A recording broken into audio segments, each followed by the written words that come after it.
Could there be more transparency about who really writes the bills? An example is the Bayer bill. An identical bill was defeated last week in Tennessee. Bayer lobbyists wrote the bill and then state legislators sponsored it. I can't make remarks, but you go ahead.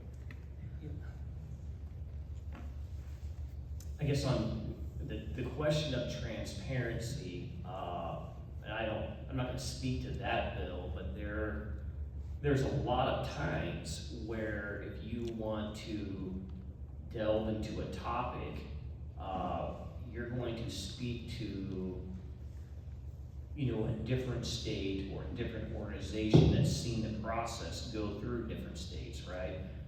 For instance, last week, actually, it wasn't, gosh, these days run together here. On Monday, we ended up running a bill out in Ways and Means Committee that put an excise tax on vape products as well as alternative nicotine products, right? And we're not the first state to do that. So when the bill initially came out of committee, of course it comes to Ways and Means, the tax components are kind of odd and everything. So what do is I'm gonna go to a couple of national resources, say, okay, how, so we don't have 50 different states taxing these products different ways, what seems to be the standard out there, and we end up modifying that bill to somewhat of a normalized tax structure to get those things beyond sales tax. So I guess I'm not sure what if the thrust is from the Bayer bill or whatnot, I don't know, you have to talk to the bill sponsors there, but that's not unusual, quite frankly, unless we're the first one delving into something. More times than not, if you're gonna do smart legislation, you should be talking to some outside groups or national groups, because there's a lot of lessons to be learned there to cut through some of the legislative process a little bit, so.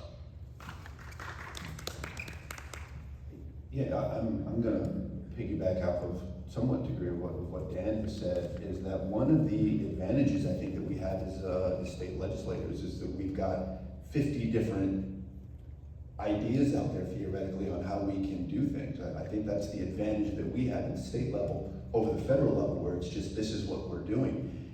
It goes both good and bad. The Bayer bill, in my opinion, was a bad bill, and yes, was that being mimicked from other states? But also, I have taken some of my disability employment legislation, for example, in my Work Without Worry bill, probably the bill that I've talked the most about and tried to work the most on.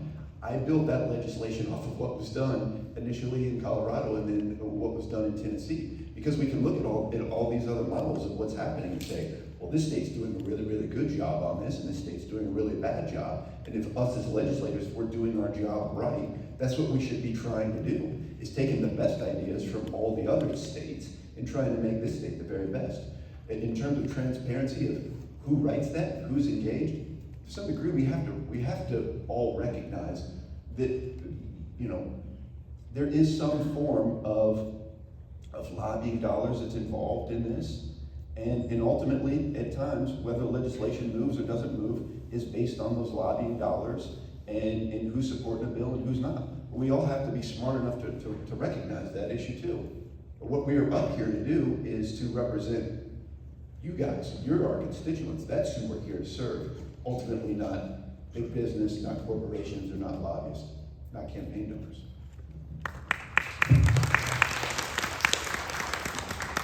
So, not to get too nerdy with you, but I am a nerd when it comes to the rules. When we write legislation, we have to go through our Legislative Services Agency. And they write the ideas that we put down. And it can be a simple idea like, we want to raise the speed limits on the road. Well, they go into the code and they find all the correct sections that would need to be amended in order to do that. There have been plenty of times where I've had an idea from a constituent that's a little bit more complex, and I will literally give the constituent, I will tell the drafter that is in charge of drafting those certain code sections. The drafters work for all of us, House, Senate, they're nonpartisan.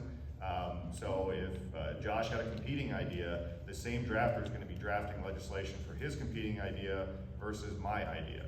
And so I've had times where I have constituents that I will literally tell the drafter, please go talk with this person, here's their contact information, take their idea and turn it into the policy proposal, and then we'll see where we go from there. And as these gentlemen referenced, like our LSA actually does go and reference what other states have done. They look at different organizations like NCSL, Council of State Governments. There's plenty of different national organizations out there that are basically think tanks that are nonpartisan, that they look at, okay, this happened in 15 other states, here's how they did it, here's how it might conform best to Iowa code, because each state writes their code a little bit differently. That's why we have to go through LSA to make sure that we're not missing something. Long ago, it used to be where legislators were handwriting amendments, and they would literally submit them to the chief clerk, and then that would become law. But that's far, far beyond from where we're at right now. So we have those legal staff, every one of them in LSA is an attorney. So they know where to go. It goes through a very lengthy drafting process. It goes through an editor, a re-editor, and then it comes back to us. So as far as writing legislation, I mean, it is very transparent, but it's also very uniform how we do it here in Iowa.